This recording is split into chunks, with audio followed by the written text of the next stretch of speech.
Okay. A nightmare sequence. I know exactly what you're talking about. Oh, okay. All right, maybe it is. I wasn't sure, but I remember that, and it's still like, I think Injustice League was the one that I liked, but I think it was more of his monologue than his acting or like him as an actor. So for Morbius, I'm not sure. Yeah, I know. I don't know. But I have read some really, really bad reviews for it. Yeah, I've heard bad stuff too, but like I said, we'll see when I see it. Yeah, maybe you'll see it before me. Who knows? Who knows? I had one more for you. It's so back in 2014, a little film called The Guest was released and has become somewhat of a cult favorite over the years. It's a wonder why we never got a sequel. However, interestingly enough, a sequel soundtrack has been released digitally across most platforms as of now. So if you're a fan of electronica, synth pop, and darkwave, please check this out. It's called The Guest 2, and it's just the soundtrack somehow. It's so weird. Oh, what? Yeah. They released a soundtrack for a movie that does not exist. Interesting. Okay, I see. It's a musical sequel. Yeah. I've never heard of anything quite like this, so it's pretty wild.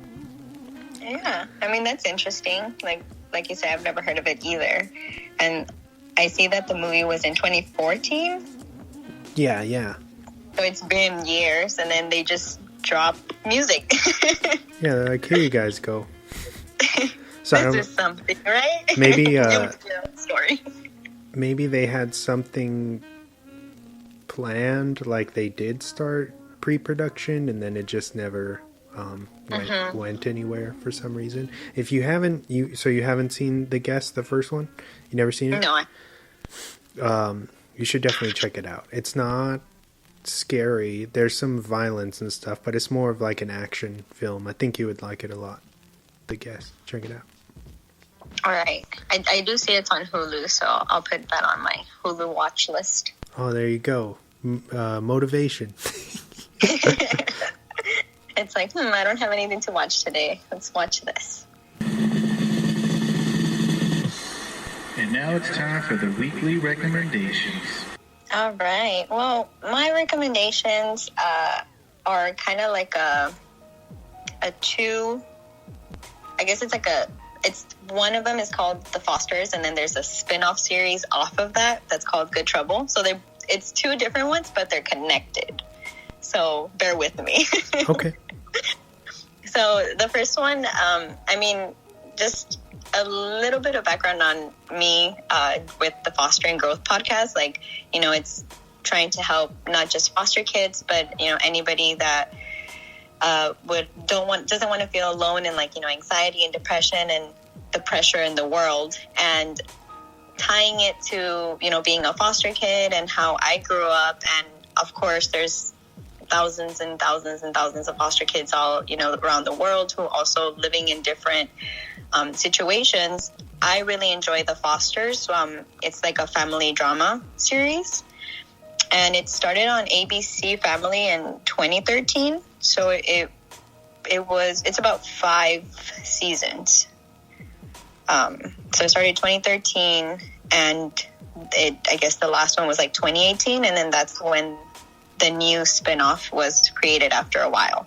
But so The Fosters is basically two moms, a lesbian couple, Steph and Lena Adams Foster, and they are foster parents to a different I think one of them has a son, so it's her biological son, and then the other 4 are foster kids. And so it kind of revolves around them as a family, and then each foster kid has a different backstory and history. And so it kind of reaches into that as well, and how it, they all come together. And it's something that I really enjoy because it gives you insight, on the different cases that there are and the different things that, happened to the kids, or family wise, environmental wise, or even in school, how some kids get picked on, or, things like that. So it's a bunch of different things. Like I said, it's about 5 seasons. So it's really, I don't know. I really enjoyed the different connections that you're able to make. And it's called The Fosters? Yeah, it's called The Fosters. Okay. Yeah. And so in the Fosters, like, you're introduced to the different set of characters, but moving on to like the Good Trouble, it's the two basically sisters. So there's Callie and Mariana, who are, foster kids of Steph and Lena, which are the parents. And the spin-off shows their story, kind of Callie and Mariana moving to like LA and starting, their adult life. So in the Fosters, you kind of watch them grow up and turn into the young women they are.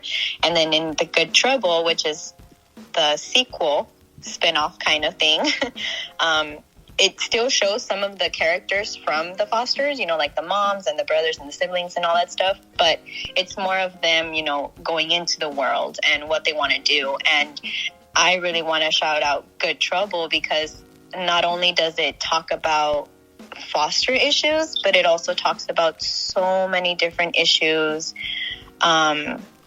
Like, for example, they bring up Black Lives Matter.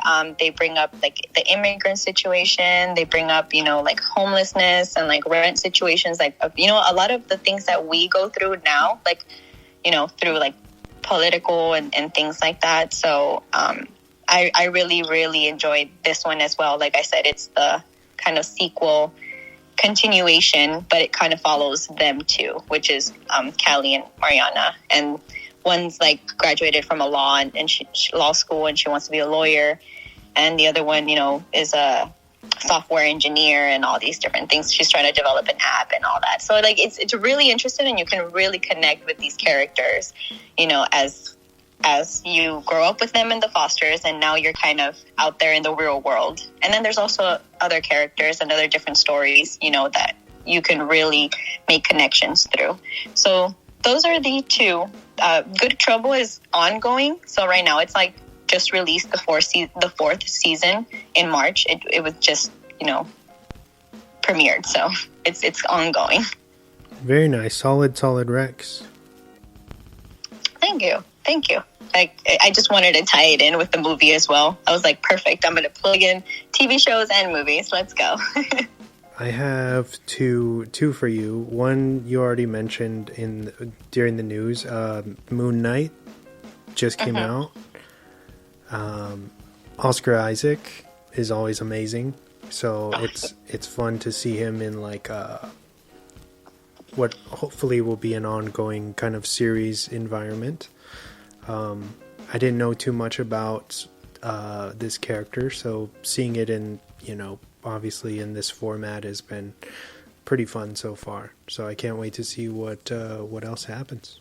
Yeah, I also checked out that episode, and like I said, I don't know anything about the character itself, so I'm really excited to like see what it's about. Yeah, as am I. And then my second one is, since the movie that we're talking about is very like kind of uplifting, I wanted to do like a horror movie that deals with like foster kids or orphans, however you want to play it. But it's a little horror film called Orphan, starring Vera Farmiga. Have you ever seen it? Yes, I honestly love that movie. That was a crazy movie. It's pretty messed up. No, but yeah, it's how long ago did it come out? Because I think I still quite enjoy it. 2009. So, wow, it was 2009. Yeah, that was my freshman year of high school. I was like, I watched it when it came out, and I was just like, oh my god, there's crazy people out there. Yeah, the twist in it is insane. Yeah, I was like, oh my goodness gracious, yeah. But it coming to like horror, I mean, yeah, foster care can be scary. It can. There's all different sides of the coin. Mm-hmm. Yeah, so Moon Knight and Orphan. Orphan. 5, 4, 3, 2, 1. And now for the movie focus of the week. Let's get started. So, your pick was Instant Family. It's rated PG-13. Came out in 2018, which is amazing because it does not feel that old at all. Mm-hmm. It's a dramedy. It's 1 hour and 58 minutes, and it's got a very impressive 81 on Rotten. Yeah, I know. I when I was searching it up, I was like, oh, wow, it's rated pretty good. Yeah, you would think this would be like mid-level, but it's very everybody loves it apparently. Mm-hmm. And I mean, looking into foster movies, there isn't much one that's really talks about it and the way that this movie does. I mean, I know I was going to kind of bring up The Blind Side because there's a couple of jokes about it in the movie. Yeah. So I was like, The Blind Side is also kind of like a foster movie, but I feel like that's more of that, athletic connection, through the movie. And then this is more of the family trying to adapt into with these foster kids. So that's why I chose. I was like, I like Instant Family. Yeah, because The Blind Side is more so it's still rooted in a sports film. Mm-hmm.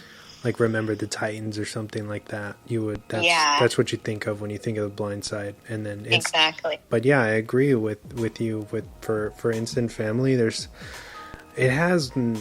doesn't have a lot of competition out there, which is probably why they were able to get it made, because it's just something that maybe a lot of people are afraid to kind of tackle.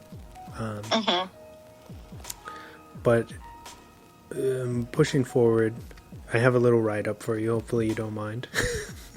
Oh, that's good. So it's written by John Morris and Sean Anders and directed by Sean, starring Mark Wahlberg, Rose Byrne, Octavia Spencer, Isabella Merced, Gustavo Escobar, Juliana Gomez, Margot Martindale, Julie Haggerty, Tom Segura, Eve Harlow, and Tig Notaro. When middle-aged couple Pete and Ellie realize something is missing from their own lives, they turn to adoption and overnight are met with the challenge of trying to potentially raise 3 Latino or Latinx siblings, which proves to be more complicated than they could have anticipated. Instant Family is based in part by its director's own life experience as he and his wife decided to foster and then adopt children as well, although the kids' ages were younger than the 3 presented on camera. Obviously, Instant Family isn't the first to attempt this sensitive subject matter from behind the lens, but it does approach it with a certain style and charisma that comes off as infectiously charming. Everything from its lead and supporting performances to its very intentional music choice slots helps not only shine a light on fostering, but also makes for a very effective character study film. As we know, the film is told from the perspective of Ellie and Pete as they struggle to maintain a good relationship with the kids they are fostering, who start to rebel after what is referred to as the honeymoon phase. This is likely due to the trauma and situation of their former family dynamic.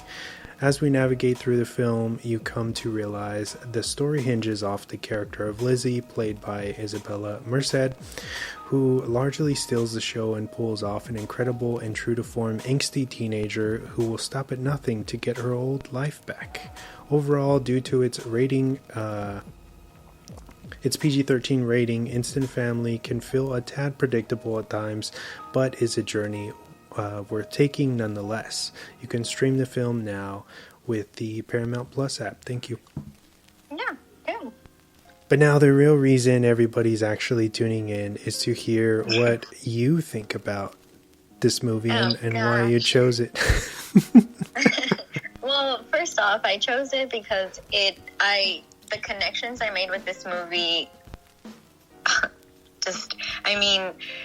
Lizzie is 15 technically, and when we see her for the first time in the movie, but later on they say that she's been in foster since